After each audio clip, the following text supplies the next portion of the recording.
उन्हाळी वाळवणामध्ये आज आपण बनवणार आहे पारंपरिक मटकीचे सांडगे। त्यासाठी 1 किलो मटकीची डाळ घेतलेली, व्यवस्थित निवडून घ्यायची, 4-5 पाण्याने चांगली चोळून स्वच्छ ठेवायची। पुरेसं पाणी यामध्ये घालून 3 किंवा 4 तास डाळ भिजवून घ्यायची।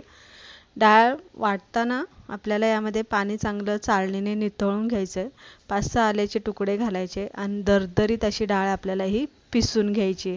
जास्त पेस्ट सुद्धा आपल्याला इथे करायची नाहीये आणि पाण्याचा वापर आपल्याला डाळ वाटताना अजिबात करायचा नाही। डाळ वाटून झाली की आपल्याला इथे लाल मिरच्या घेतलेल्या सुक्या आणि 1 चमचा जिरे घेऊन मिक्सरला पिसून घ्यायचं।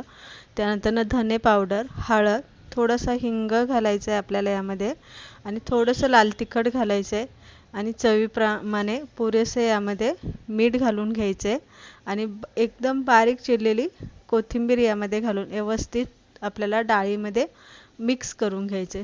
मिक्स करून घेतलं की लगेच आपल्याला इथे वडे तोडायला घ्यायचे। वडे तोडायला घेण्याच्या अगोदर ताटाला थोडंसं तेल लावून घ्यायचं, ताटाला किंवा परातीला, म्हणजे वडे चिटकून राहत नाही आणि पांढरे वडे खालच्या साईडने होत नाही। त्यानंतर इथे 5 पांडव करून घ्यायचे आणि थोडेसे हळदी कुंकू घालून आपल्याला पुंजून घ्यायचे आणि नंतर वडे तोडायला सुरुवात करायची। बारीक बारीक असे वडे आपल्याला 3 बोटांवरती पीठ धरून तोडून घ्यायचे।